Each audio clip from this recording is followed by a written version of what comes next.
Welcome to the BiggerPockets Money Podcast, show number 214, Finance Friday edition, where we interview Zach and talk about the most advantageous asset allocation.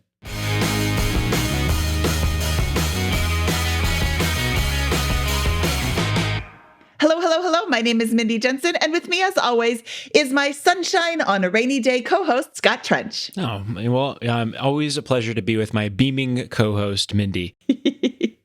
Scott and I are here to make financial independence less scary, less just for somebody else, to introduce you to every money story, because we truly believe that financial freedom is attainable for everyone, no matter where or when you're starting. That's right. Whether you want to retire early and travel the world, go on to make big-time investments in assets like real estate, start your own business, or simply move to a part-time or three-quarters work world, we'll help you reach your financial goals and get money out of the way so you can launch yourself towards those dreams. Scott, I'm so excited to talk to Zach today. His situation is already advantageous. He and his wife make a very good salary, and they have a rental property in another state. They have their own home that they Airbnb in the basement, so a bit of a twist on the house hack. And they seem to be doing really, really well. They do have a rather large expense coming up in the form of in vitro fertilization treatments in the next couple of years. And that is something that we haven't discussed on this show before. So that was really interesting to talk about. And then there was a nice bit of discussion over should he buy locally versus should he buy more real estate in the Midwest, where it's a lower price to a lower cost of entry. So I think this was a super fun episode, and I hope that a lot of people get a lot out of it. Yeah, I thought it was a great episode, and I think he's got a really interesting approach and a really strong position from which to attack the next phase of his financial journey from. He has a lot of different options, and what I really like about his strategy is he's thinking about different things. He's thinking outside the box, but he's also getting ready to do a lot of research before just jumping in with both feet, which is the way that you become the most successful, is by being prepared.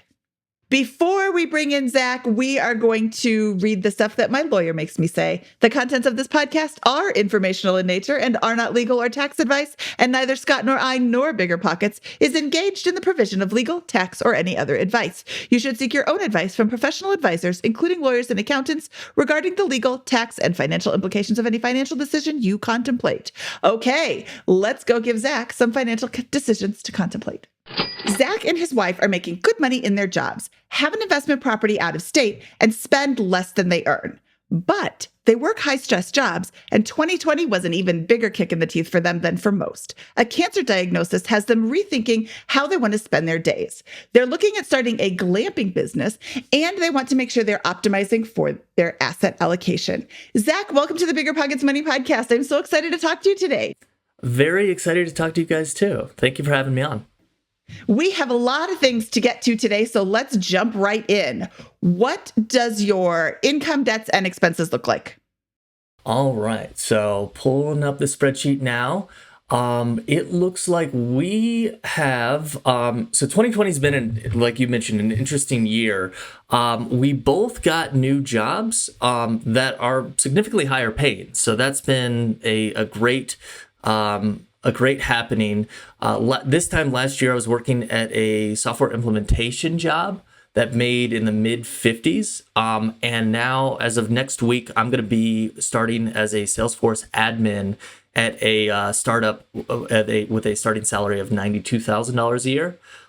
Nikita's W-2, she got a new job and then got a raise at that job. And now she's making $78,000 a year. We also moved to Utah and bought our first house that we've lived in, although it was our second house that we bought, and Airbnb the basement. We could probably cover our mortgage if we just went all in, but we have people visit, and so we block it off a lot, or if we're just tired of doing it, we block it off. So I'd say averages around $1,000 a month. We'll find out at the end of the year what that will be. We also live about 25 minutes from some ski locations. So the winter likely will make more than the summer months. And I have a side gig right now. There's a program that helps people get into Salesforce, and I run some of the volunteer projects along that makes 5,000. And if I didn't say Airbnb, yeah, 1,000 a month, so 12,000 a year. I did a little calculations, as sort of estimating the taxes and dividing it by 12. And I think all in we're probably around $12,000 a month in income. All right, that's a tremendous income there, and it's all relatively new. And how new is that? Is that in 2020? Is that starting now, or? Yeah. Well, I started making more mid 2021. But I started at a consulting firm, and that was the job that was stressing me out. So we'll see how this next one goes. I think it'll be a little bit less stress. But yeah, I'd say this time last year I was making 50, Nikita was making 60. We didn't have Airbnb or a side gig, so yeah, it kind of doubled in the last year through the pandemic. All right, that's awesome. How about your expenses? Expenses have gone well. I don't know. They've been all over. This is another difficult thing that we have going on. They went up because of medical bills, but we also, for about 6 months, lived with my parents in Colorado because the healthcare was a little bit better there. And so that living expense went down, and we subletted our apartment, although we were still kind of losing a lot of money on that. And then we bought a house in Utah, which went up, but then we also Airbnb, so that kind of helps with the expenses. And we sort of think of the Airbnb as money that we will use to make improvements on the house. It's a 1960s house that overall it's pretty nice, but there's a lot of things that we'd like to do with it. Build a deck out back. We just got chickens. That actually didn't cost that much money. Potentially put a second bathroom in the basement. So that would up our Airbnb rents, and if we wanted to do a long-term rental, we could. So the expenses have gone up. I did look back at 2019. We use an application called You Need a Budget. We've been doing that for 3 or 4 years. And 2019, I believe our annual expenses were about $60,000 all in. And this year, it's looking like it'll probably be about $75,000. So we did have some creep. Bought a Peloton, bought a home gym. You can see behind me, this is an infrared sauna that I have in my office.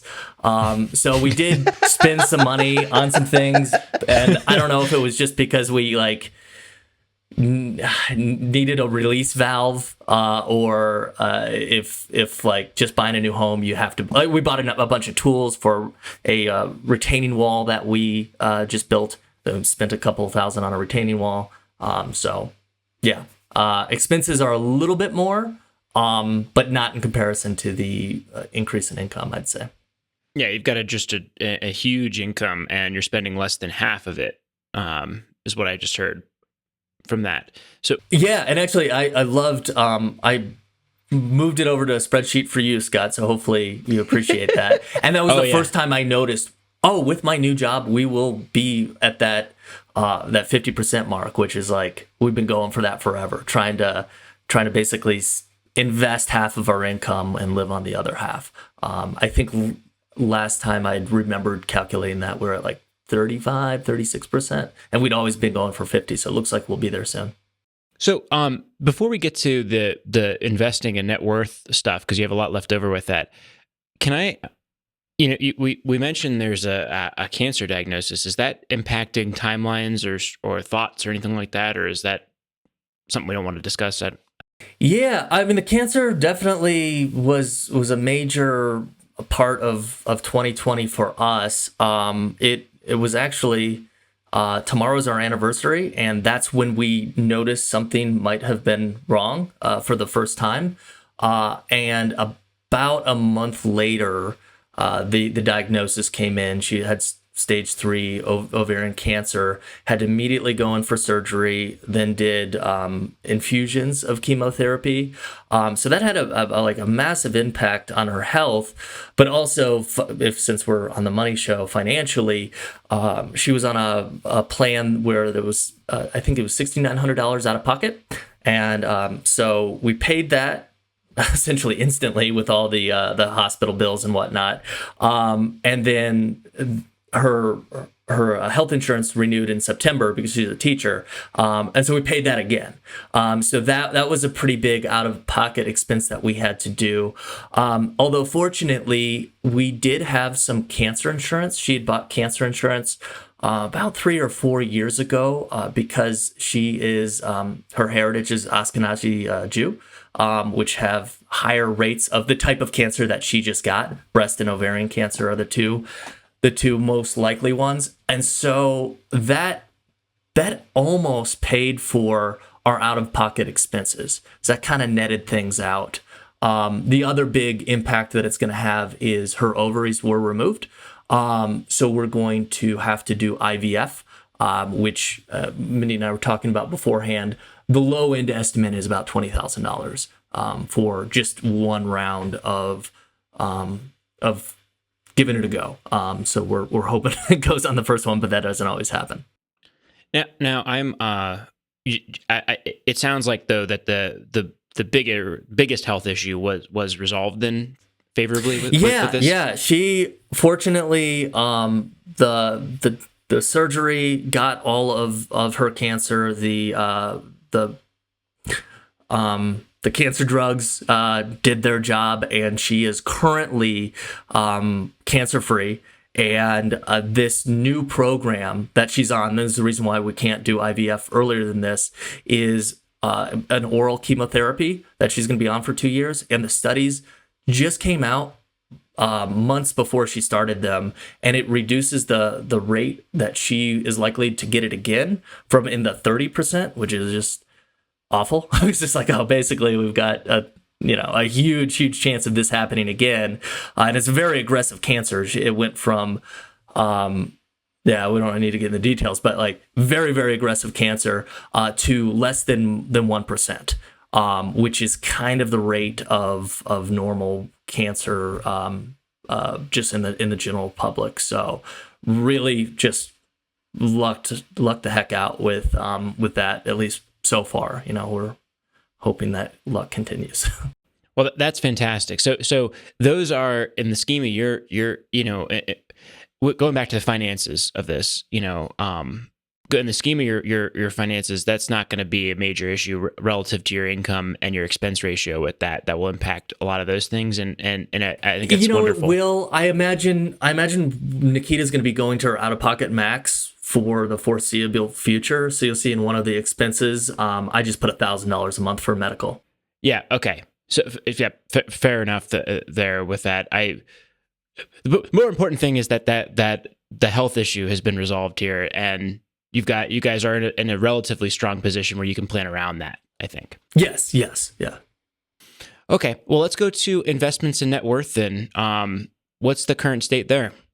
It is, man, so as horrible as 2020 was for a lot of reasons, both the real estate and the stock market seemed to think things were awesome. So our net worth really, really jumped up. So this time last year, I'm trying to look at, let's see if I can get to May. Actually, I'll just do all dates. I'm looking at my YNAB.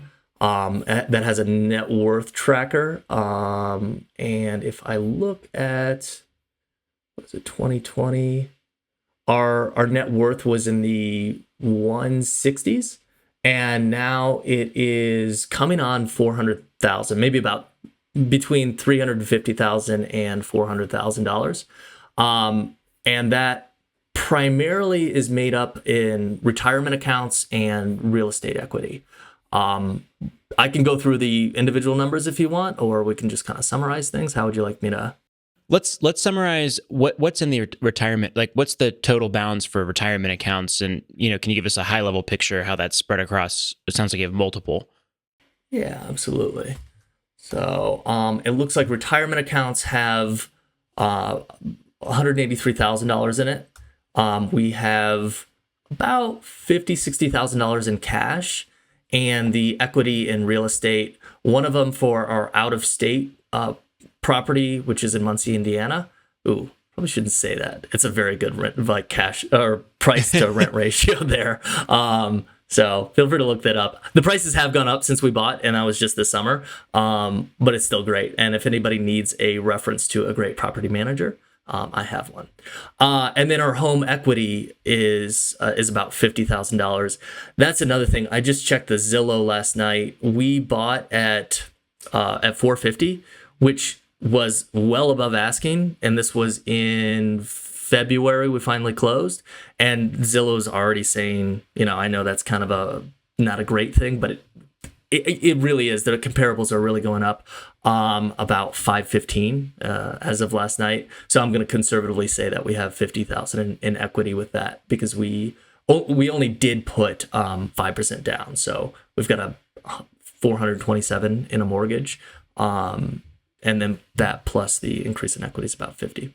Well, love it. And what? So what is your kind of like? What is the goal? Yeah, I'm glad you asked. So we were talking about that last night, because I was like, okay, well, I'm going on the BiggerPockets, and I've got Scott and Mindy, and I think one of the things that you guys are both really, really good at is looking at the end goal and then trying to come up with a plan based off of that. So I was like, Nikita, what do we want to do? And in the next 2 years, or wait a minute, 2 kids in the next 5 years, but really at the end of that 2-year period where Nikita will be done with her treatment, we want to start doing the IVF, so that bill will come pretty quickly. And in the next 5 years, also be 3/4 time. So this is an idea Nikita thought of, which was essentially trying to still have a full-time job, especially for her, because she does need the health insurance, and it's just hard to get it elsewhere. But trying to find a position that allows us either to work fewer hours during the day or just take more time off during the year. Is what we'd like to do. And I think we're both in careers where that might be possible. But that's kind of our goal. And if that is less possible, to try to create some sort of income stream where either one or both of us didn't have to work, or maybe one of us could be part-time, because Nikita did want to start play a big role in raising the kids, and I would just like to work less. So it sounds like the goal is not to sprint towards a huge net worth as rapidly as possible, but rather put yourself in position where in the next 3 years, let's say, you can work 3/4 time and your wife can not work at all.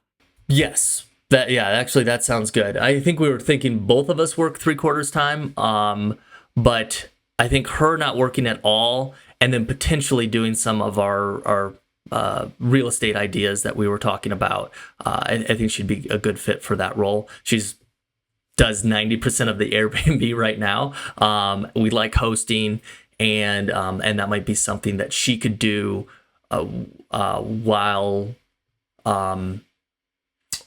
she's raising our kids. The only thing about that, though, to kind of go back on it, is health insurance for her. So she still may need a position, whether it be half-time or 3/4 time or something that would allow her to still get health insurance. Or you need a position that would provide health insurance for the family, right? Oh yeah, I forgot you can do that, because we've always had separate health insurances. Yes, yeah, never mind. Problem solved. There we go. Well, yeah, because what I'm hearing you say is that it sounds like the goal is to have, at the earliest point possible, the option for one of you to work 3/4 time and the other not to work a formal job at all. That's what I'm hearing, but I don't want to make sure I'm not putting the words in your mouth. That sounds like you clarified what we were talking about last night. I like that idea. Okay. So if that's, and it sounds like you're at least a year away from, trying to get pregnant or anything like that. 2 years. Yeah, but basically 2 years. Although some of the expenses will be coming up sooner. But Yeah, 2 years from starting that. So that's kind of the timeline where as soon as hopefully she gets pregnant, she can start stepping down, and I can be in a position where I'm not working 50, 60 hours a week at a high stress job. So you got 2 years plus probably a little bit, plus or minus, to put together a financial position that would make this really easy. Is kind of what I'm backing into with that. And I see you sent us a really nice spreadsheet ahead of time. You put something called Coast FI into your spreadsheet. So are you thinking about that? Like, is that kind of one of the concepts you've been noodling on as you kind of maneuver towards this goal? Yeah, that was something I heard on y'all's podcast at one point or another. And I did like the idea. Originally, when I reached out to Mindy, my microphone wasn't working, so we had to reschedule. The idea was to potentially get in a position within a couple of years to have reached Coast Fi and then start a glamping business. So this is an idea that I heard from a YouTuber called Rob. I can't remember his last name, but his YouTube channel is Rob Built, and really fun, entertaining guy. And he kind of is doing what we did. He bought a house that was maybe a little more than he needed, did a basement apartment, and then he actually built a tiny house in his backyard. He was living in California, so that's allowed, as well as it's really expensive there and higher Airbnb rates. And then he started doing sites in Joshua Tree, and either tiny houses or yurts or A-frames. And I really like the idea of that. We're a few hours from Moab, which is near Arches National Park. And I thought that would be an interesting idea for us to move out there, buy a property with a little bit of land on it. So like 4 or 5 acres. And then on that property, we could either Airbnb the whole property, or live in that property and put campsites around it.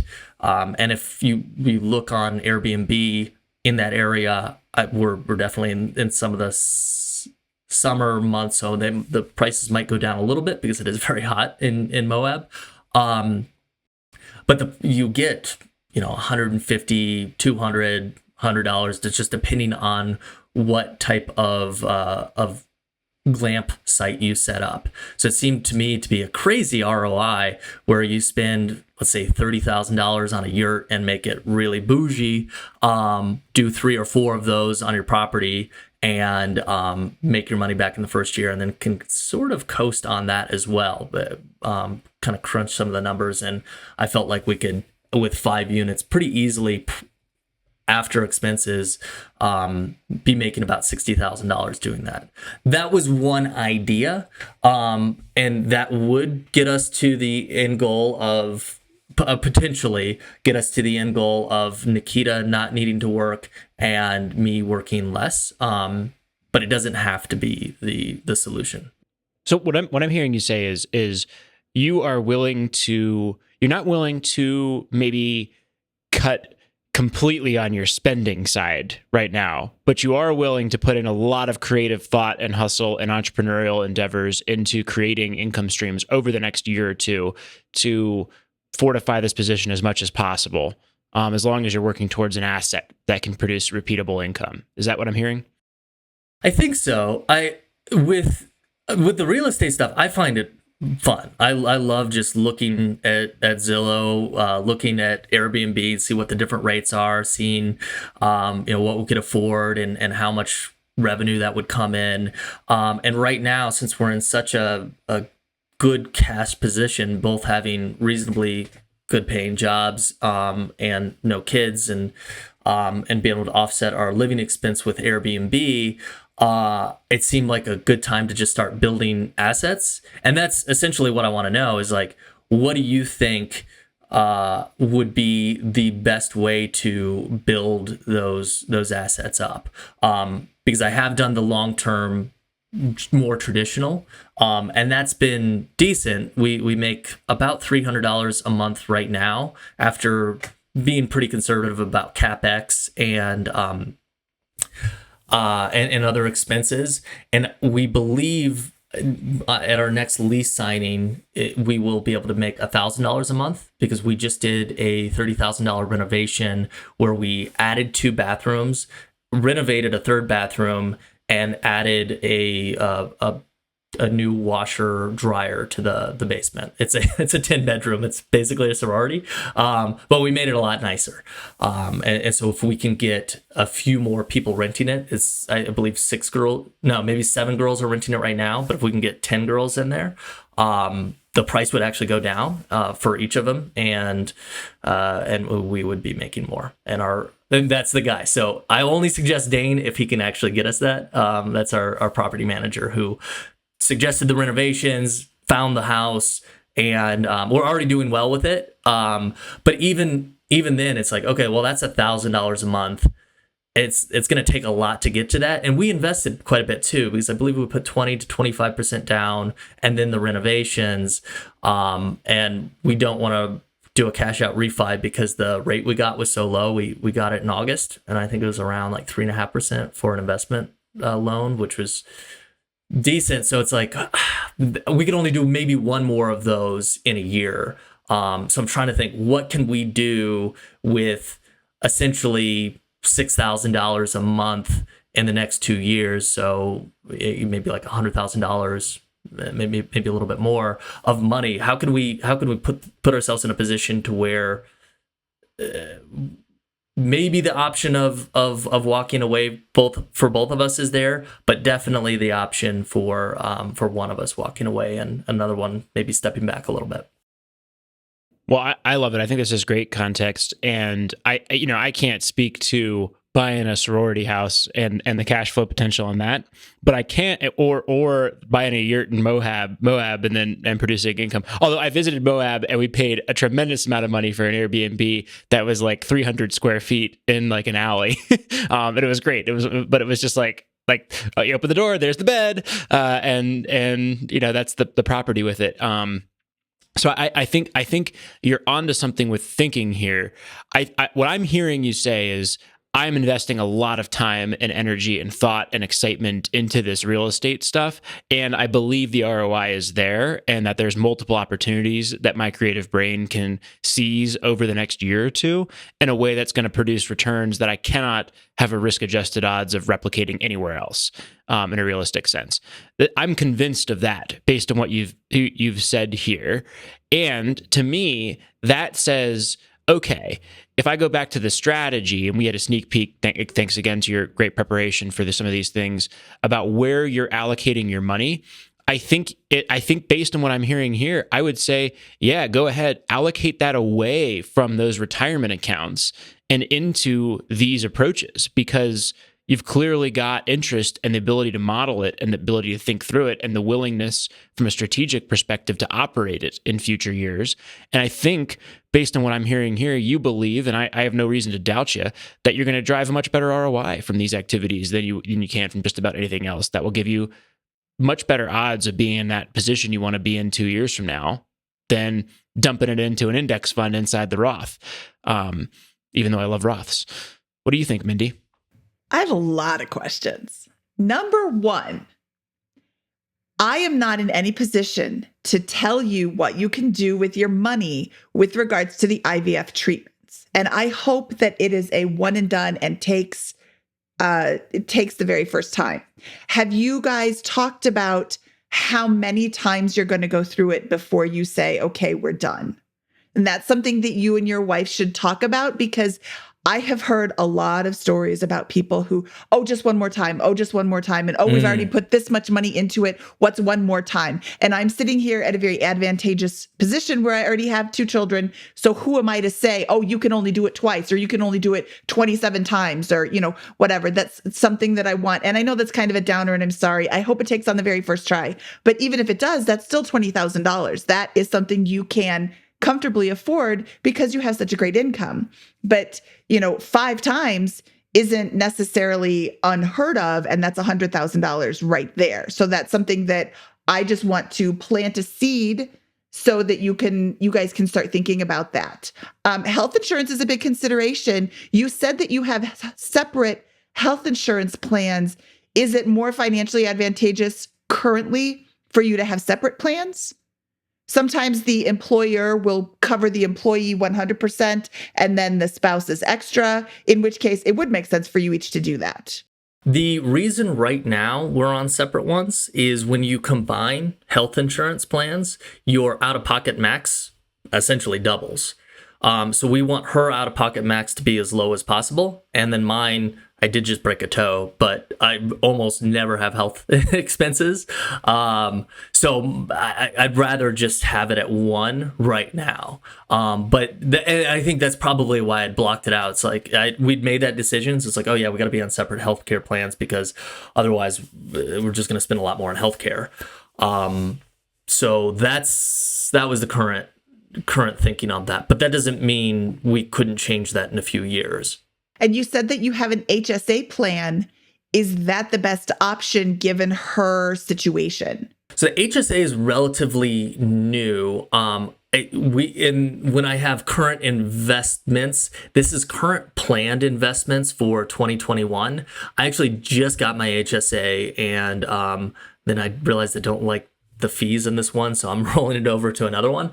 And then I didn't realize Nikita's healthcare plan was a high deductible one, so we could do the same with her.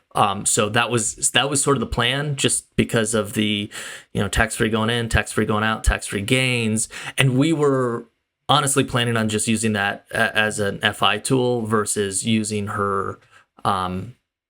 Using it for her medical expenses, which we could do, but the plan was just, using it as essentially like our second, even better Roth IRA. Can you put an air conditioner in a yurt? Because I've been to Moab too, love Moab, but it's like being on the surface of the sun. It is so hot in the summer. That is a good question. I would, and I'm a bit of a diva, I would not rent your yurt if it didn't have an air conditioner. I imagine we could do a little side unit. And that's the nice thing about doing the land hack where you have a property, because you already have electricity that you could potentially pull off of. Otherwise, solar might be a possibility for a small unit, although I doubt that would be enough for anything besides some lights and charging your cell phones and whatnot. But that's a really good thought. I had not thought about AC. And to go back to your question about how many times, I think that's a really good one. I think Nikita and I have a conversation to have around that. In part of the IVF process, we're a little bit new to it. There is some genetic testing as well as quite a bit of psychological testing, because we do have a family member who's going to be a donor. And I believe those questions would be brought up on that. Just like knowing kind of how we're going to do it. I believe the family member only wanted to do an egg donation once, and that's kind of our assumption. So it does feel for me like it would be, we try, otherwise foster or other options. But we haven't had that conversation. I think that's a good one to have. Okay. Yeah. And you've got a couple of years to have this conversation and really get comfortable with it. But I think that that's something that should be considered. And with regards to egg donation, I think they harvest a lot in one go. I don't think they just go in and take one. Yeah. That's the hope. It's kind of like we harvest 20, and these are all like maybes. Harvest 20, 10 are viable. 3 of those make embryos. 1 of those makes a baby. So that's it. We're newer into the process, but that was one of our first conversations that we had, is sort of the statistics around that. Yeah, I just want to plant a seed, because that's what I do. No, I want to plant a seed. Nice. That was good. That was good. Great. Let's talk about, let's go back to the glamping. It sounds like you've done your research, and I don't know anything about yurts. I think the idea is super cool. I would love to rent a yurt, but I want it to be comfortable on the inside. Moab's a great city. I think I just read something where Arches actually has to close off the entrance at like 9 a.m.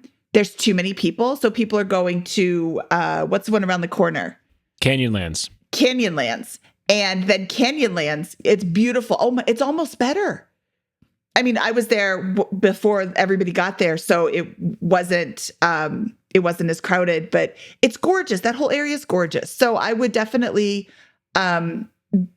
look into that more, because that's a really, really popular area. But I want to be comfortable in my yurt. So I want to make sure it's warm in the wintertime and it's cool in the summertime.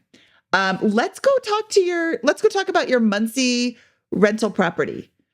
You have a 10-bedroom sorority house that you rent out to 10 women. And I am going to be the one to say you need to have a plumbing clause in your lease that says, do not flush wipes down the toilet. Do not flush tampons down the toilet. They're not flushable. Here is how you dispose of them: in the garbage can. If you clog my plumbing, I will make you pay for the plumbing repair. And that's the kind of clause in this particular situation. That's the kind of clause you need to have every single girl who rents your property sign right next to, initial that right next to the plumbing clause. Read it to them. Tell their parents. I'm assuming their parents are guaranteeing the rent. Read it to the parents and say, I will make you pay for the plumbing repairs, because this is huge. 10 girls, we're going to get real girly today. Your cycles all sync up and then you've got a big old mess all at once. So that is something that I would love to see in your property. Now, you said you're cash flowing $300 a month right now. Did you rent the entire property to a group of girls, or did you rent individual bedrooms to individual people? So we bought the property from another person who was already renting it out, and it came with the tenants in it. And it was 6 girls, I believe, at the time. So we had them re-sign the new lease, which I will check to see if there's a plumbing clause in there. Otherwise, maybe we'll do an addendum or something like that. That's a very good idea, because it is. My wife, when we were buying it, it was like it was the same thing. It was that, and then also just like the mess that might be made in the very few bathrooms that were available for a 10-bedroom. But we fixed that problem. Is there a legal consideration around that? Because you would not put that clause necessarily in for a group of men. Is that a potential problem? I would not think that it is, but I don't know. I mean, he's not, wow, what a good question. Ooh, if you're listening to this, we can also throw condoms answer in there, and then we got both there sides. you go. That works. And then should you decide to transfer from a sorority house to a fraternity house, you put the same clause in there, and the whole clause is about condoms and tampons. Wow, what a great... And also... we call it a sorority house because it is a lot of girls in one house. It is not technically, it's not Greek. It's not anything of that nature. I believe some of the girls in there are part of the Greek society, and it is near other. So it's very close to. It's Ball State University is what it's close to in proximity, and so I believe there are other. Actual sorority and fraternity houses nearby, but it is not designated as one. And I'd be careful about that. I think Wendy's advice is great with that, and not something I would have considered. I would just kind of noodle on it, maybe ask for your property manager or anybody else if they have any thoughts on that subject. And I think it's totally fair if you experience a problem to then be like, if this happens again, you're going to pay for it.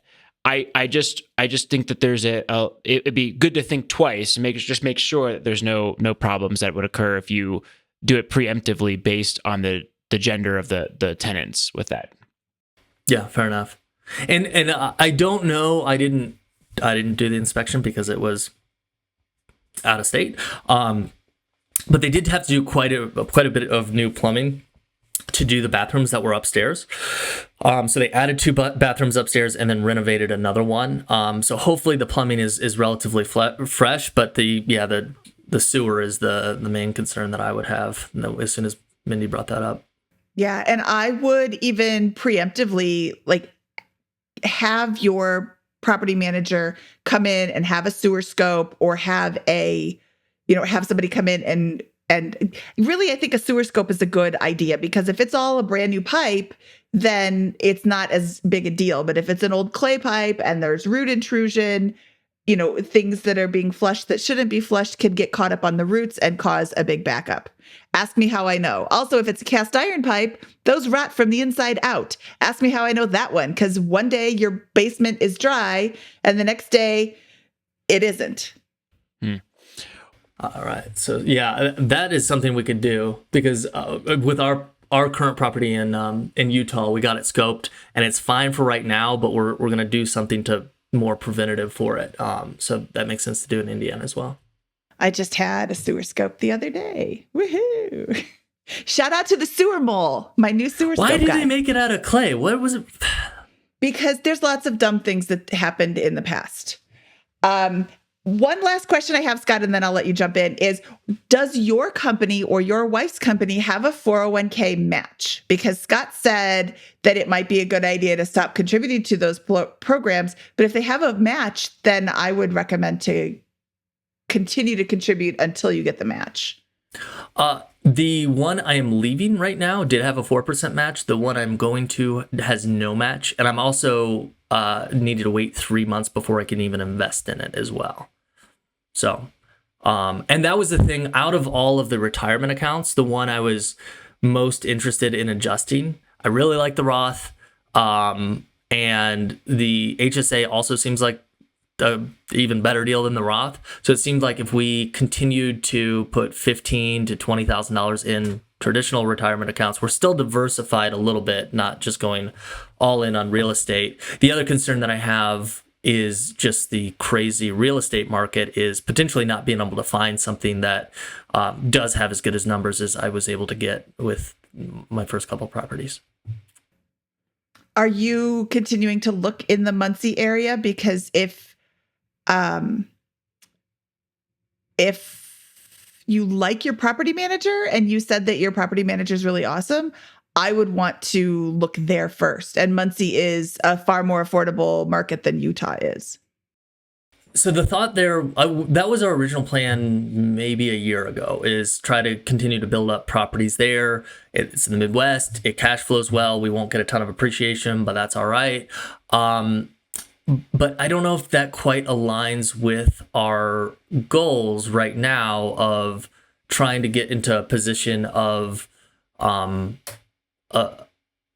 having not needing to work as much, but still maintaining a reasonable degree of income. And that's where I was going for the short-term rentals, because it seemed like the immediate cash flow was so much higher. It's more work, but we would have the bandwidth to do it if Nikita left her full-time job. But yeah, I'm open to it. The reason we haven't looked right now is because we did just had a big down payment and then a big renovation, and I want to wait to see if that renovation actually translates into the rents that we think it will. And if it does, then potentially going in for another property or two. I like that approach. I think that makes perfect sense to me. It's not passive income, but it's high dollar per hour work with that, and that seems to align with where you're thinking you want to be in 2 to 3 years with that. I think, based on what I'm hearing you say, you're going to have a good chance at driving substantial income through one of those short-term rentals or those types of things in the next couple of years. And I think that there's a lot of opportunity in that short-term rental market over the next year or two, because of the big shortage that we have right now, and the travel opening back up in a general sense in this country with that. So I like that thought process. It is not passive. So if you're going to try to do something passive, that would be where I think maybe you go back to Muncie, Indiana, and think about more of those properties. But to me, that makes perfect sense. I think that, yeah, I mean, validate the Airbnb rental at your home, and then if you can replicate that a few times, and that's way better. And it's only a few hours a week. That seems like a winning formula there to me. Neat. Yeah. The other thing about the short term that I tend to like is, okay, maybe the property is more expensive, but we can cover it with the short-term rentals, where with long-term, the margins are just a little tighter. So as soon as the price gets a little too high, you're maybe making $100 a month, which doesn't feel like, even though the mental overhead is a little lower, like you still gotta, every month just see what expenses were coming up. And I'd say we spend maybe an hour just kind of doing things. And it's mainly because we tried to, instead of using a normal accounting system, put it into YNAB, which kind of works, but it's not what it's built for. So that's probably what's taking us the most time. What do you think, Bindi? I like that idea, but I really like what you said, Scott, that this isn't passive to have more Airbnbs closer to you. You can make it a little more passive by hiring out everything. I'm not sure. I'm assuming that you clean your own basement Airbnb right now. And if you had something close, you could clean it. I mean, it doesn't take that long to clean a property, although some people are pigs. So sometimes it does take a lot longer to clean the property. Yeah, we've had really good luck. I mean, I think we started in maybe about 3 months or so, and we haven't had a bad experience yet. But if we did something that wasn't in our basement, I would very much want to find a very reliable cleaning person that could also be sort of like the lookout person, pay her or him well, and have that just be part of the cost. So we'd still be doing some of the in exchanges, booking, answering questions, but there's also a lot of tools that can automate big parts of the process as well. And so if we started getting into more than one or two, I would look into that automation that's possible. Where again are you located in Utah? We're in a city called Sandy, which is south of Salt Lake City. And you said you're by the ski resorts. That would be the appeal for the most part of that town. For our place, yeah. And then also, we're close enough to Salt Lake. We get a lot of cross-country travelers that would just do one night. So they're going from Boise to Denver, and Salt Lake's a good mid-ground. That's what we've been getting a little bit more for the summer, or people visiting family. So the thought that the seed I want to plant in your mind is, what is the cost of the property in Utah, and how long will it take you to save up for the down payment? Because it's a rental property, it's going to be 20-25% down, versus, and how much are you going to make versus how much is a property in Muncie? How much would you have to put down? How much could you make there? Can you more quickly get the down payment for the Muncie property? Probably, unless you're buying another 10 unit that is the same price as one. I know that Utah is expensive, and it's just getting more expensive. The ski resorts, I've been looking for a ski property for personal, and I can't, like, all of a sudden everything is now triple what it was. Not really, but can I just chime in and say that's why I like Utah rather than Muncie, Indiana, is because of that phenomena. Like I buy in Denver, Colorado. Why? Because I think it's going to get more expensive in Denver, Colorado with those types of things. And I like the rising income and the rising property values that I think occur over a long period of time in a place like this or Utah rather than Muncie. But that's a fundamental philosophical question: is in 30 years, am I going to be better off? Or, like in your case, 3 years, but you also have to keep the long term in mind. If you buy a bunch of property in wonderful locations in Salt Lake City, Utah, in 15, 20 years, 30 years, are you going to have a different wealth profile than if you buy 15, 20 properties in Muncie, Indiana, with that? And to me, from my seat, that answer seems clear. From where there's no question in my mind that Denver, Colorado is going to outperform Muncie, Indiana over a 20, 30-year period. Now, I think people will strongly disagree with that, but to me, that's how I run my investments and life with that. And if you can cash flow more with the Airbnb, that also seems really appealing since you live there and are willing to do it. So those are some of the things that I like around that. I'm just planting a seed, Scott. Something to think about. No, he's planting a seed. I still just joke already. Yeah. I think that plays into my thinking too, is just believing in the kind of the Mountain West region. And Salt Lake, while prices have been jumping by leaps and bounds, we moved from Austin, Texas, and we lived in Denver before that. So we've always been just behind being able to afford a house. We've been trying to buy a house for a decade almost.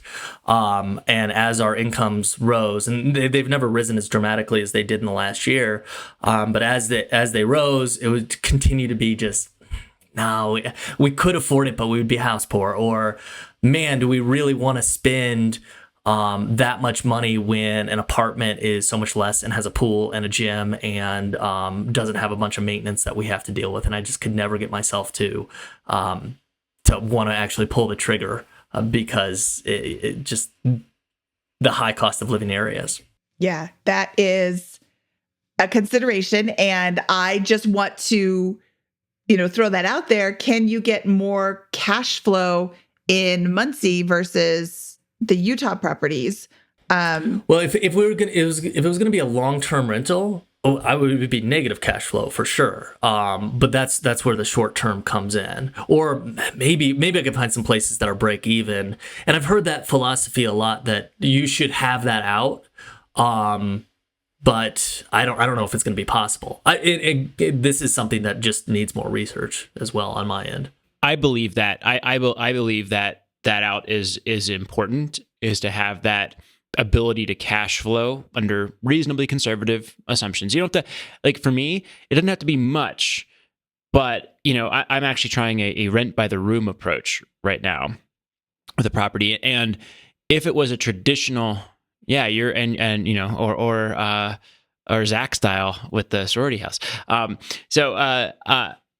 and that property would be fine. It would be neutral, maybe a little bit better, but like a very poor, like 1 or 2% cash and cash return in a traditional rental style. But that's a good backup to have.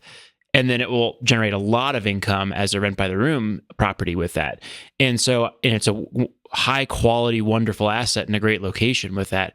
And I think that's, to me, that makes a lot of sense, because it allows me to kind of apply the fundamentals of the philosophy of buying a great location and wait for the years to drive it up in value on both sides of that, against a fixed debt, fixed interest rate debt.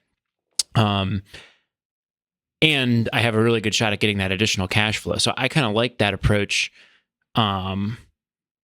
Again, I come back to it. I like the Salt Lake City market. I think I think there's no doubt in my mind that in 30 years, Salt Lake City is going to be even more attractive than it is now to live in, or even more price appreciative. So you're thinking, I keep hearing you say Salt Lake, and I've been sort of thinking about the areas that are closer to national parks. But that wouldn't really have a good backup rent by the room, but maybe it would. So you're thinking Salt Lake is... No, I'm saying I'm going to go rent by the room, and my backup plan is traditional long-term rental for each of the units. You're thinking about Airbnb. I'm saying that your backup, I think, should be that traditional long-term rental thing there, and making sure that that's very close to break even, or a little like slightly positive, but maybe not like great cash flow. That would be a good backup plan for those things, so you're not having to pour money into the investment over a long period of time with those types of things. I also think that going next to national parks makes a lot of sense, but you're going to have to get really clear on the seasonality of those businesses, of that business. You're gonna have seasonality in this, but like Moab, to Mindy's great point, if you build a yurt, you're not gonna have any business in the summer, except from a very specific type of clientele for that. And so you need to be aware of those types of dynamics. And it sounds like they're a little farther away from home, so you're still gonna be managing remotely. 4 hours, if you have any success at all, you're just not going to want to deal with that at all. So that might as well be in Muncie if it's that far away. The difficulty would be, especially with the national park strategy. I think the seasonality you can just plan for and just check on the numbers. It's the finding a good person to run the operations. That would be the big struggle, I think. And I was also under the impression that you were doing it a little closer to home, where you could take care of it by yourself if you wanted to. I know that a lot of people who are running Airbnbs are running into problems finding people to do the cleaning or finding people to do the management. It isn't so much a problem of getting people to the property, it's taking care of the property afterwards. So if you do it a little closer to home, then there's always that option. Oh, the cleaning lady just quit. Now I can run over there and clean it, as opposed to driving 3 hours to Moab to clean it and then coming back. And I was going to say, does Sandy have Airbnb laws? And so, because other people listen to this, not just you, I'm going to say, if you're planning on buying an Airbnb. Well, we're technically an unincorporated white city, so we can do whatever the heck we want. But we're surrounded by Sandy, so we're good on the laws. And we had the paperwork for Sandy set up, but then realized we actually didn't even know we were in this little pocket, which doesn't have any restrictions currently. Yeah, that would be the other thought, is the changing laws. And if you go into a place that you'd want to look into, are laws already established? Would they be prone to change? And I wonder if, I would have to do more research if Salt Lake is a better place for that, or Moab or Zion or Denver or wherever is going to be more friendly to these short-term rentals. Not Denver. And yeah, and kind of where the risk would be for that. Yeah, and in general, it's more like, the more touristy the area is, the more lenient the Airbnb laws are. That's what I was thinking, and that was part of the reason why I wanted to go that direction. And I might not be as averse to not having as strong a backup option. Like, maybe my backup option is long-term rental and I lose $200 a month, but I can swing that until I sell it, or whatever it happens to be. But it's I feel like that area would be less likely to change those laws, and therefore that's a lower risk, and so I could take that gamble. Yeah, I think in these vacation rental markets, I'm a little wary as a personally about going into them, because I feel like unless you really know what you're doing and really kind of understand the market and have some sort of competitive advantage, those towns are designed to suck money out of the people visiting and buying property into those in those areas, not put money into into your pockets with that. You see the property management rates for people's condo. People are not, you're not competing with other investors in a lot of cases. You're competing with wealthy executives who are buying their second home and are just renting it out to kind of offset the cost of keeping that house. And so that's, I think, a challenge you need to be ready for if you're going into one of these like vacation rental spots. I don't think it's going to be quite your same problem at some of the national parks, but Moab, I know people like to go to Moab all the time with that during in season, and you might be competing with that phenomena in Moab, for example, or near any of the ski resorts in Colorado or those types of things. That's what you're competing with. There are ways to get around it, and our colleague Dave Meyer has a really successful vacation rental property out in the mountains, but it's like 25 minutes away from any resort, and it's a big house in an unincorporated place like what you've got there, and that's how he swings it. And I know he's had lots of trouble cleaning it and managing it, and to the point where he's had to pay people from Denver to drive out there and then clean it, because it's cheaper and easier than finding anybody out in those towns. So it can be done, but I think you need to be ready for that kind of challenge if you're going to go into a vacation rental market. I love the Airbnb concept in your local area because you bring that competitive advantage to it, and that's part of your strategy, is to work part-time in 2 years, or to have that option. And so if you're willing to do that for 5-10 hours a week, you can probably have a really good shot at an excellent income with that. So that's why I was thinking I like the Salt Lake City thing. But if you can find that creative, if you're going to invent a new approach or jump on something that's just been proven out and you're an early adopter, you probably can be successful with it in one of those towns like the Yurts with that. But that's how I was thinking about it. I like that, because we do. I think one of our potential strategic advantages is I'm interested in the finance side of things, like the buying of the property, the getting the interest rate, and all of that jazz. And my wife is really interested in the design and the hosting aspects of it. So the idea of having expensive property management company eat most of the profits when it's something that we would actually enjoy doing. Doesn't sound all that great. So the idea of doing it, because we are 25 minutes from a couple bigger ski resorts, and it is legal in our area. And maybe just we'll look at the end of the year, how much, if we had fully booked this out, how much could we have made? And if there's another property that we could do that with, and then we can run the whole show ourselves, and or find a affordable cleaning service because we're close to a major city and we'd be able to do that. I like that. Yeah, that's a good tweak to what I was thinking. Great. Well, that's Paid what for we're the here mic. for. Appreciate it, Scott. All right. That's what we're here for, to plant seeds. Yeah.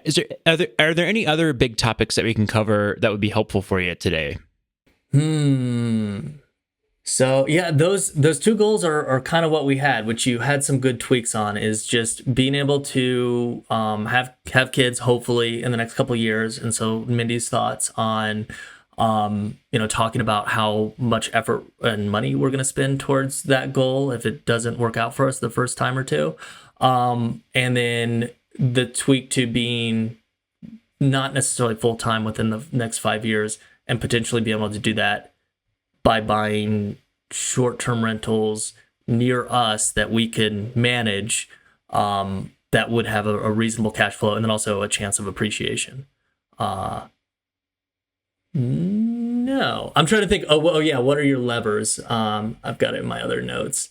So we could spend less. One of the things that we always talk about is reducing our food bill. I listen to all your podcasts, and families of 5 are constantly $600, and we're constantly $900, and it's just the two of us. I don't know how we do it month to month. I think Starbucks plus just buying more expensive food is our issue, but I don't know. It seems to always come in high.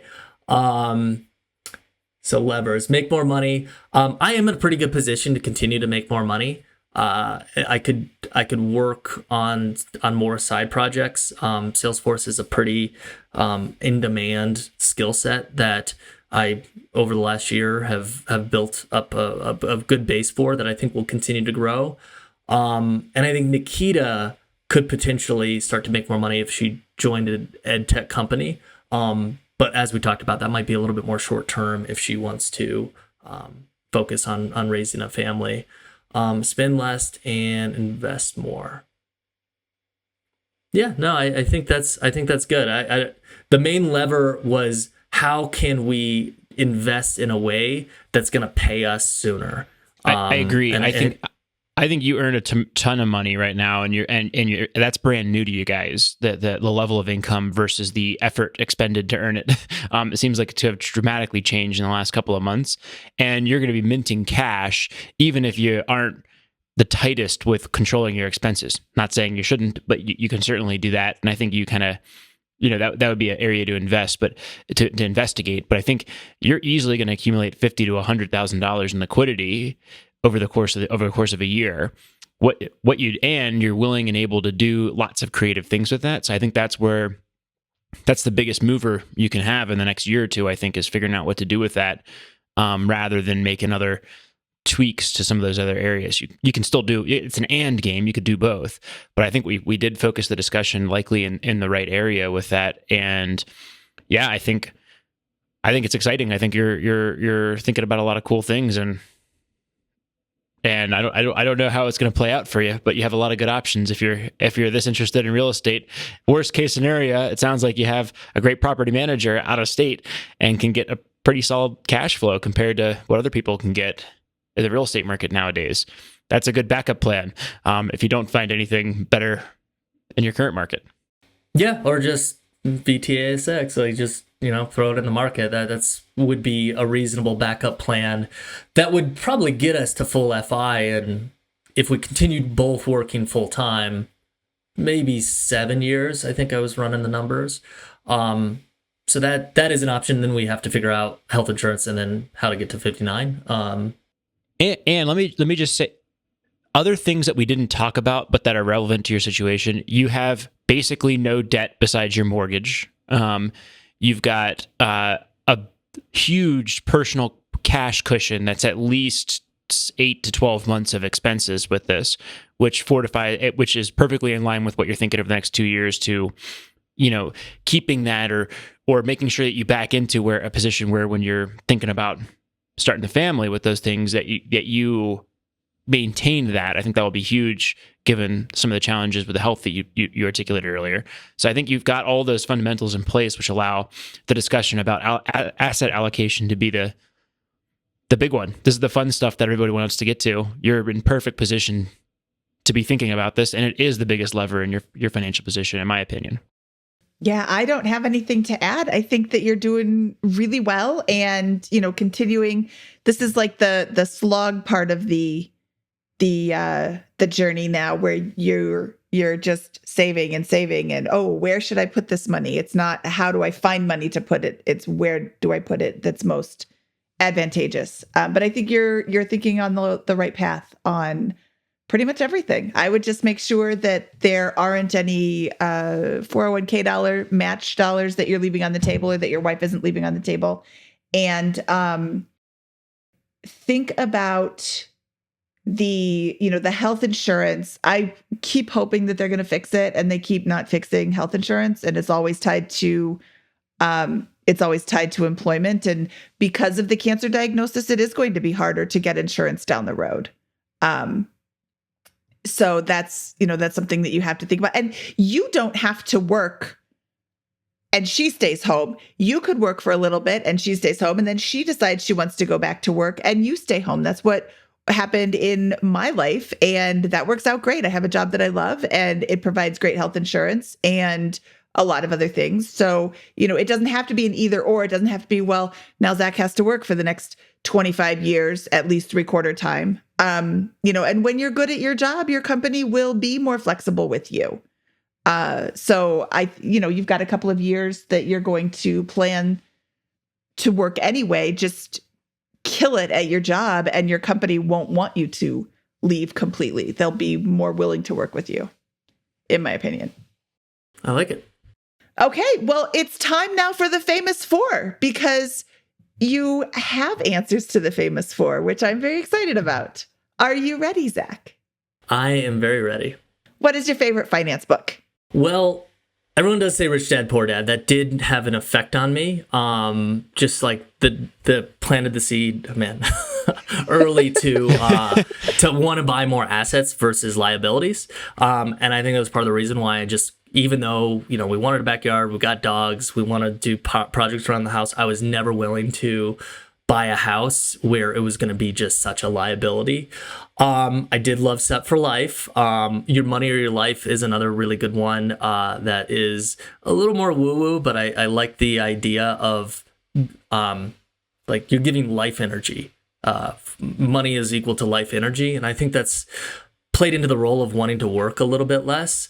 But I was thinking, as a kid, there was this book. So if anybody has I would say 4 to 7-year-old that is into math and money and numbers, How Much is a Million? I remember having my mom read me hundreds of times. And it's an older book by Stephen Kellogg, great illustrations with it.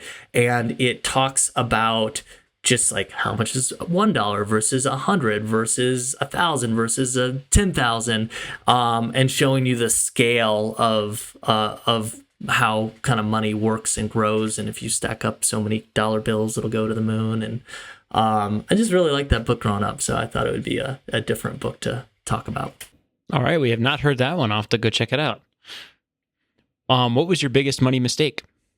So it wasn't a complete life mistake, because I did meet my wife in this program, but I graduated in 2008, which was not a great time to find a job.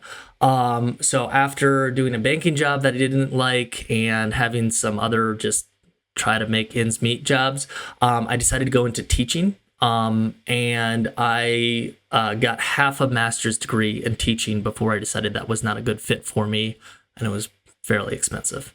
It's at the University of Denver, so they're not cheap. Oh yeah, they're Great campus, great place. Got to pay for that gold roof somehow. What is your best piece of advice for people who are just starting out?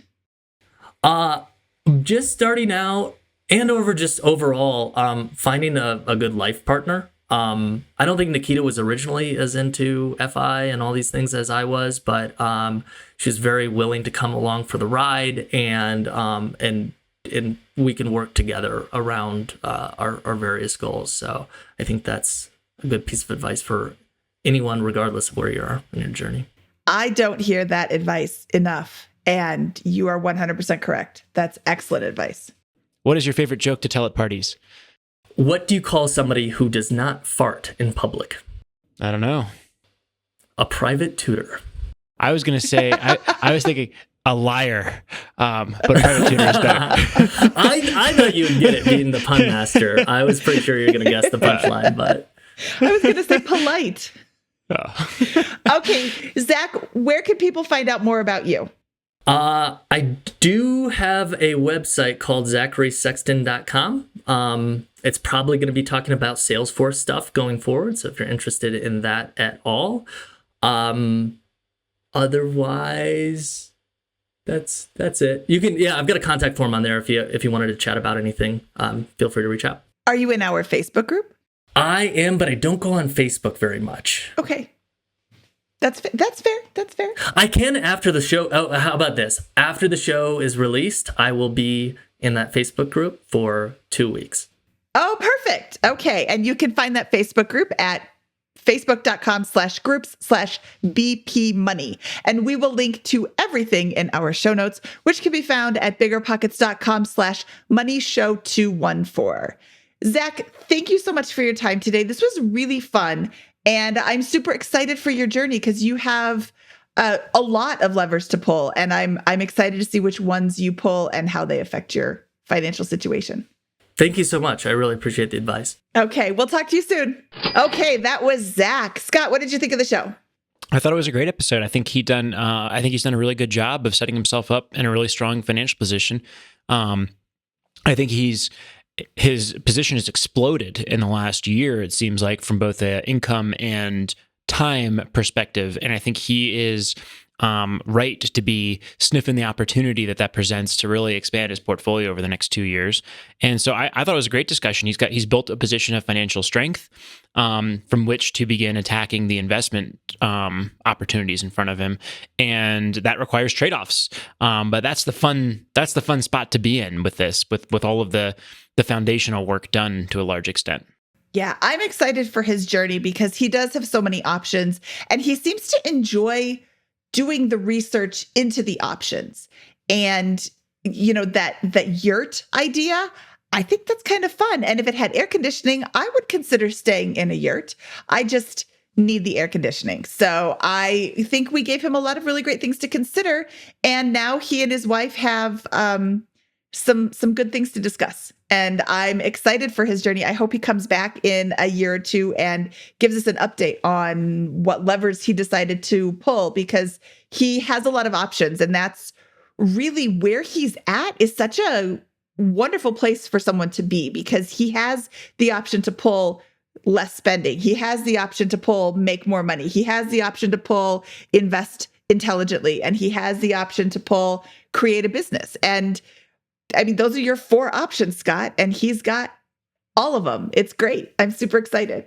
Yeah, I think it was really fun. I think he's got all, I was like, what do we do here with this? Well, you're intelligent, willing, and able to explore a large number of alternatives that include both totally passive and semi-passive, or even that require part-time work to achieve your ends. I mean, that's the world's your oyster from that position, especially when you're minting $50,000 to $100,000 in free cash flow on an annual basis. I mean, he can do whatever he wants with this, and I think he's got very good odds of success. And so evaluating those opportunities across that spectrum, I think he's got better odds of success doing that outside of the realm of retirement accounts and traditional things, excluding matches and those types of things there. So I think I think it was fun to get out of that bubble and move into the more active side of investing. Scott, I'm excited for his options, and I'm really glad we were able to give him other things to think about. He was, and that's what this show is all about. The Finance Friday is to, when you're in it, you're like, this is what I'm going to do. Oh, well, what if you did this? Oh, I didn't think about that. Like, he was set on getting an Airbnb in Moab. Well, then, like you said, you might as well have something, in a different market altogether. That's not really local. Have you considered local? Oh, I didn't think about that. There were several of those ideas this episode, which really made me feel good. Okay, now to you, our listener. Have you not yet heard your story? Would you like to share? We would love to review your finances on this show. You can apply to be on the show at biggerpockets.com/finance review. Scott, should we get out of here? Let's do it. From episode 214 of the Bigger Pockets Money Podcast, he is Scott Trench, and I am Mindy Jensen saying, don't forget to be awesome.